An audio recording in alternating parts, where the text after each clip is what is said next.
Sam Seder, Emma Vigeland, Majority Report, joining us now. Always a pleasure. Jeet here, National Affairs Correspondent for The Nation magazine.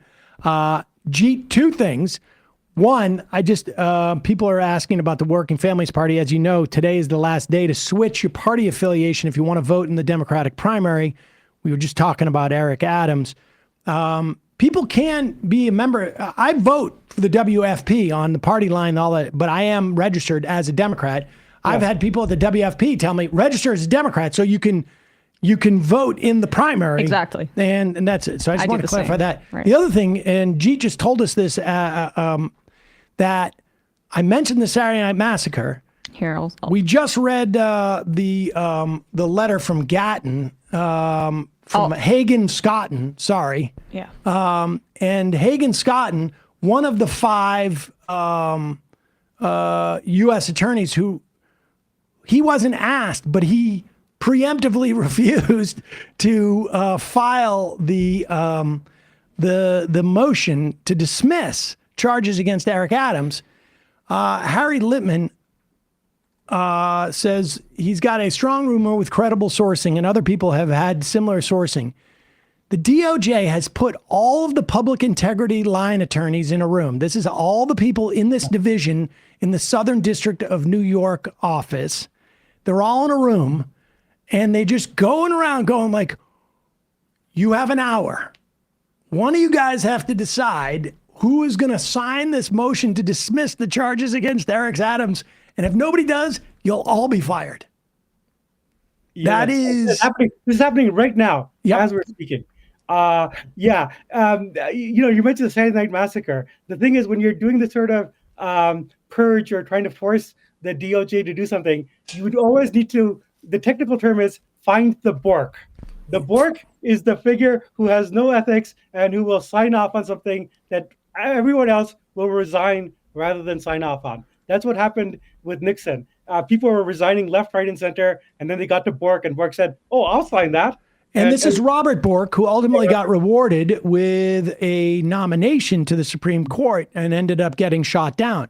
He's also the same Robert Bork who was at the University of Chicago, who came up under the Reagan administration with essentially an alteration of our antitrust law in this country that essentially destroyed antitrust for 40 years, really until the Biden administration. Well, it's a funny thing because University of Chicago economics was strongly antitrust until somehow they got some money and suddenly switched overnight, and Bork became the argument, well, trust law is not good. But having said that, right now they're like looking for the Bork. The search for the Bork is on, and this is what it's going to hinge on. If they can find someone who can sign off on this, and they might not be able to, and then you're going to have a real purge. You're already having a purge. This is like a much more severe than the Saturday Night Massacre. It is like it's the Valentine's Day Massacre. Yeah, it's Valentine's Day Massacre. Yeah, happy Valentine's Day, guys. You're always being my heart. What's also, don't do the Elon salute. I mean, I wonder what happens in that room is really important, because I wonder how much this is going to be a signal to other U.S. attorneys across the country. I mean, you and I both remember the purging of U.S. attorneys in 2005 and lead up to 2004, where Karl Rove wanted there to be more cases of voter fraud. And you had U.S. attorneys across the country going like, I can't come up with any. Chris Christie delivered some stuff, but there were others that couldn't come up with any, and they were fired by the administration in what people thought was a violation of the Hatch Act. That sounds really quaint now in some respects, but the implications of these are Trumpies. These are not like, these are all like Federalist Society, clerking for Scalia and Gatton, apparently. Chief Hagen John Scotton, Roberts. John Roberts. I mean, these are. Well, this is where like the Trump stuff has always hit the fan, because like if you are a lawyer, it doesn't matter if you're Federalist Society or if you're the ACLU, whatever, you actually like have signed on to certain oaths, and you have signed on, and your whole career and your whole future hinges on like you not doing being caught in situations where you're doing something unethical. And it's always been the case that that sort of Trumpist enterprise has sort of fallen into real problems when you have try to get lawyers to execute things that are unlawful. And I mean, I'm not a big fan of using the law as an instrument of like politics, but it is the case that where we've seen like people around Trump who have been punished, like Giuliani, it's always because like actually you have to actually follow the law. There are actually rules in this world. Well, but this isn't what I'm talking about is as a political matter. Yeah. Watching attorneys, U.S. attorneys say, I'm not going to do this. I wonder what kind of pressure it puts on other U.S. attorneys around the government to say, hey, wait a second. This is embarrassing. And also, I mean, this is embarrassing. I mean, there's an interesting dynamic right now because particularly with these types of people. It actually like gets at the heart of like, what you want in a government. Like, do you just want like a Republican government or you want a government that's totally subservient to Trump? And, like there's a lot of regular Republicans that are just on board for like, we have a Republican president, we'll serve him. And this is going to be the sort of like crisis point. And I think it's actually like the Democrats would be insane not to make a huge stink about this, because this is actually like a real fissure point within the Republican coalition as to like what is actually you're going to actually do here. I think that like to actually like make the case that like if they buckle down under now, then like the DOJ across the country is going to be subservient to Trump. That's a big point. But they may, right? Because if the Democratic Party likes anything, they like lawyers, right? And, there is a lot of outrage in the legal community. I mean, specifically targeting the Southern District of New York and what that represents in the legal field. That is it's a shot across the bow and not in a good way. Well, you guys might know this better than me, but what's the like New York State politics situation like? Because I'm hearing a lot of people crying for the governor to kind of intervene. Well, this is, in New York State now, Delgado, who is lieutenant governor, who was picked by Hochul when Hochul had to replace the disgraced Andrew Cuomo, disgraced and the disgrace that is Andrew Cuomo. And he came out and said Adams should resign, before Hochul. And now Hochul apparently is. I could see him primarying her. Yes, taking it under advisement as to whether she will remove him, because while he's still under indictment, my understanding is she could. Now, she could also be sort of like trying to bide time, because once the indictment goes away, I don't know if she has the ability to do that.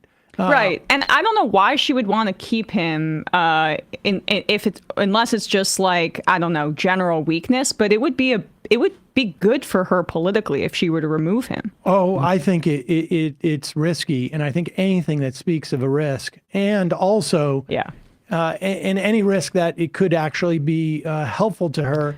She also is not very good in the like. She's also like wants to play ball with Trump because Trump's getting involved in backing up Phil Murphy in New Jersey, who's trying to kill congestion pricing, which has already gone into effect and is supposed to statutorily fund our subway repairs and all of these like important new constructions. So I think that's part of it, right? Yeah, I guess. I just don't know how he rescinds congestion pricing, but maybe what he does is says, like, I'm not giving you highway funds. Right. Unless you, something like that. I mean, we saw Reagan do that with the drinking age 40 years ago.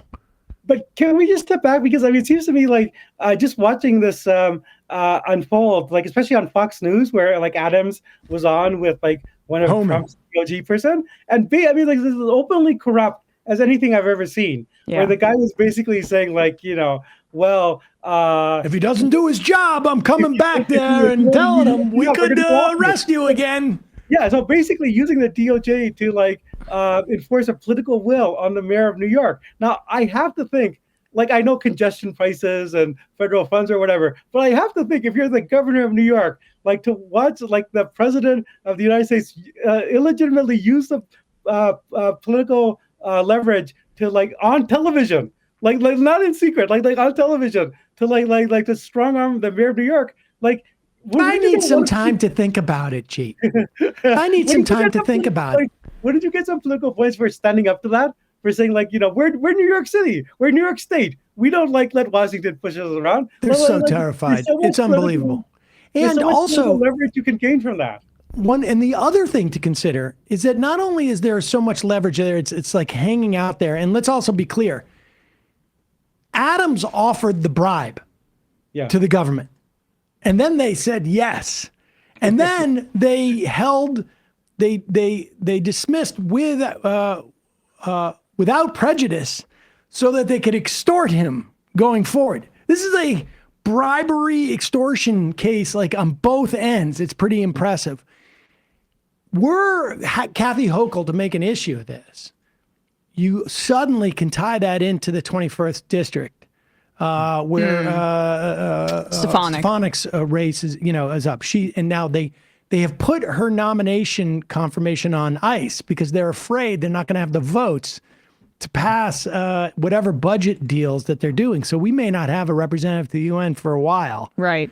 But eventually her election's going to come up. And if Donald Trump is painted as trying to bribe and extort New York State,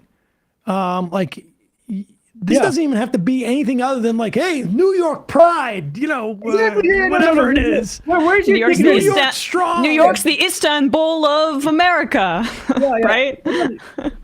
Where's your sense of you have to stand up for where you are, like just as a have some sense of dignity, people. Like just have some sense of self-worth. Beyond politics. It's like, this is like basically almost like sports, right? I mean, it's basically like sports. Like, how could you do this? Yeah. We're the home of the Yankees and the Mets. We don't allow this. But I mean, in a sense, they're allowing Trump to be the New Yorker. He's like the guy who's like, actually, I'm the tough guy. I'm going to railroad everybody and go over them. And they're positioning themselves as like weak defenders of the home county and who just buckle under. So just like on a basic political level, I hate to tell these guys, they're professionals. Maybe they know what they're doing, but this seems like totally idiotic. This is you're absolutely. I mean, you're absolutely right. And I'm like, I want to just sort of wait for another 5 or 10 minutes before we get to how the Democrats are not capitalizing on this stuff, because we have more to catalog. But this is honestly one of the most. I mean, I was saying earlier, like if this had been Danielle Sassoon in her letter says that Beauvais, the acting attorney general before Bondi got in there, was in a meeting with all of them and specifically said no notes. And then at the end of the meeting was like, I want to collect all your notes, and collected all the notes. Like, had this been a phone call where the audio had leaked, it feels like it would be a much bigger scandal. But it's almost like and this came up during the last Trump administration.